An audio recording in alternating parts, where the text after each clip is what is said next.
धूमेनाव्रियते वह्निः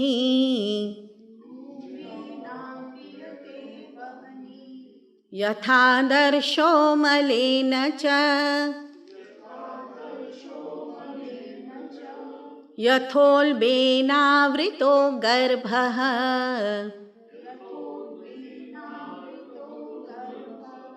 तथा तेनेदमावृतम्.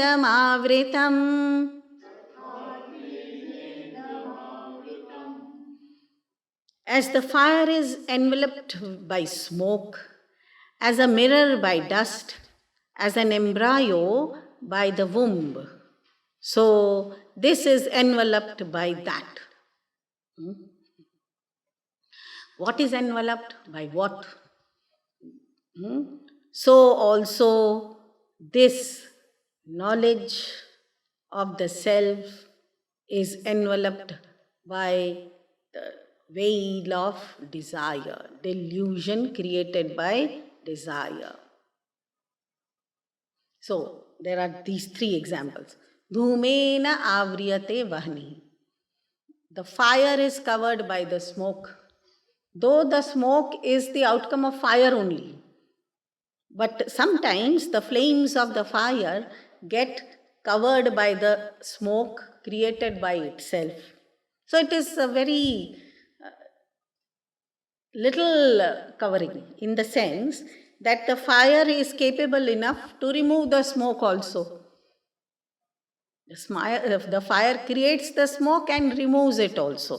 But in the meanwhile, sometimes there is a covering of smoke, little bit. But with the mirror example, Bhagavan is indicating a thicker covering.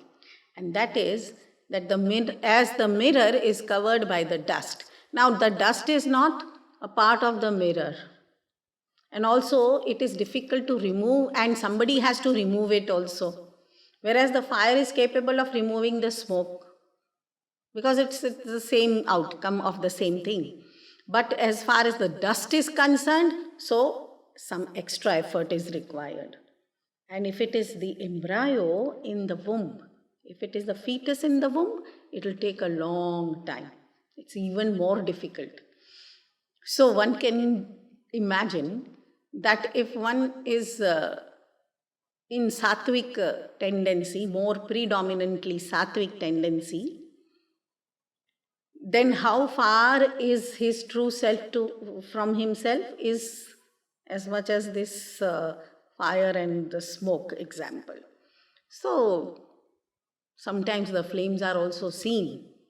So the sattvic person is able to live up to the ideology and also is able to assess as to when he gets deluded, right? So his introspection leads him to understanding that these are the obstacles, and the flame, the covering of the desire, the smoke of desire, he is capable enough to remove it. The desire comes and he doesn't entertain the desire. So the desire goes also, the smoke is removed from this fire. But if the one is predominantly rajasic, then it is like a dust on the mirror. So in spite of understanding the ideal situation, that I must not entertain the desires, but his rajasic tendency will as though force him to entertain the desire. So the covering is thicker, and it will need more effort on the part of the seeker to stop entertaining the desires, because his tendency will force him to entertain it most of the time. And if it is tamasic, then the situation is very grim, because it will be like remaining in the darkness. The light of knowledge is not even seen in the darkness of the womb. So the tamas is so delusive that the person will not be able to understand the ideal situation at all. So he will remain in the clouds of desires. and won't even understand that the desires are the cause for his ignorance. The desires are the cause for his transmigration. He will not be able to accept this concept of scriptures. That why are you keeping away from your true self, which is eternal and all-pervasive and complete? Why do you need to think that you need to entertain yourself with the desires, satiating your desires? Why are you running after this false world? Why these desires are coming? This thought itself will not come into his mind. So he'll be happily going through life after life, entertaining his desires. So this will be like the fetus in the womb, which is in complete darkness. So now, in fact, the seeker can never forget these three beautiful examples given by Sri Krishna. One must watch oneself as to where do I stand? Do I stand in that kind of a worst situation where I don't even appreciate the ideology given in the scriptures? I don't even acknowledge the knowledge of the realized souls, that they are constantly hammering to human beings that look here, there is nothing wrong with the world. You are not an animal anymore, that you are living an instinctive life. You must understand that you are a human being now, that you are supposed to go towards the glorious self of yours. Your bliss lies within you. Why are you running after the objects? So these examples given by Sri Krishna are very, very useful for the seeker. Very inspiring to inculcate a more sattvic tendency. What are the simple ways of inculcating sattva? Simple ways. So, suppose by habit, I get up late and then, laze around, and that's how the world is. Sunday, okay, have a cup of tea, some 3-4 phone calls here and there, and then take it easy and have a heavy breakfast, then again watch TV for no good reason, or some loud music here, there.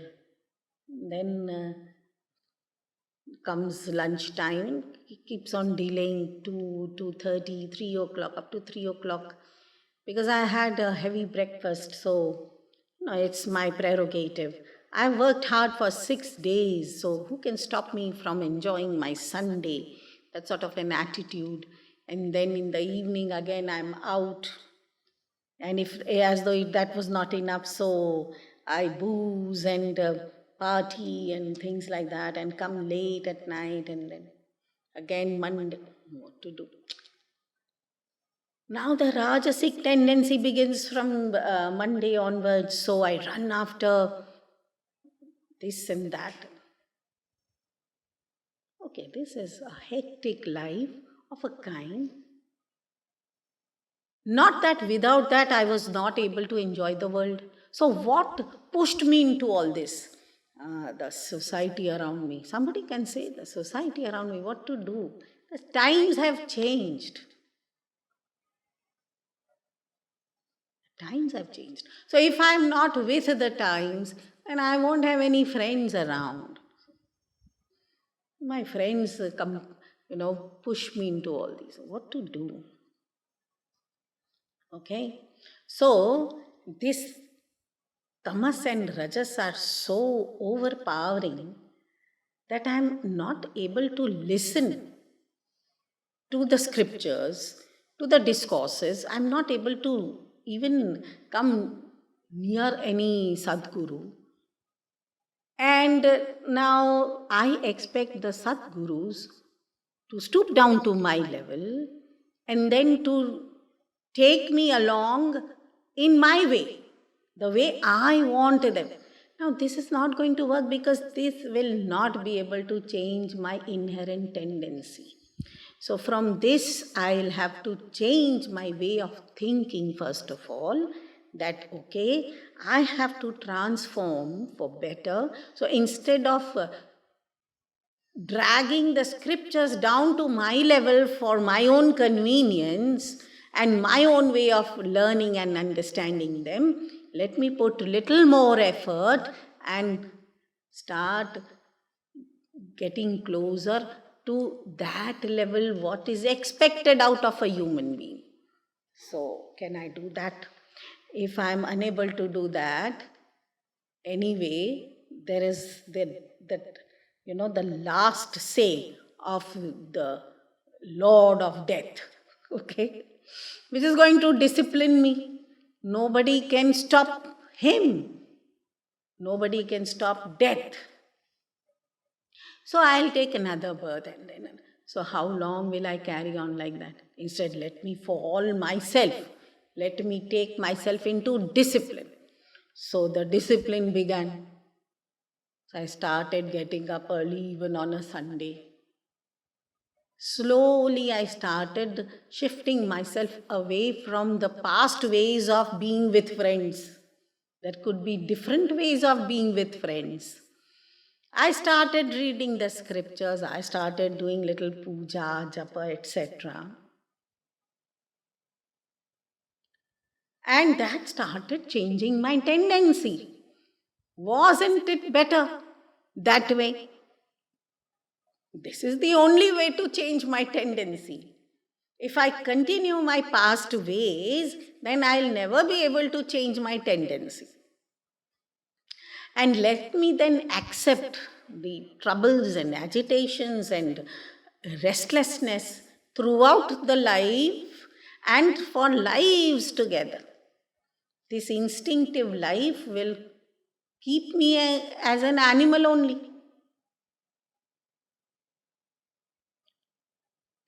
And then the animals still have some peaceful life because they don't have that ego problem.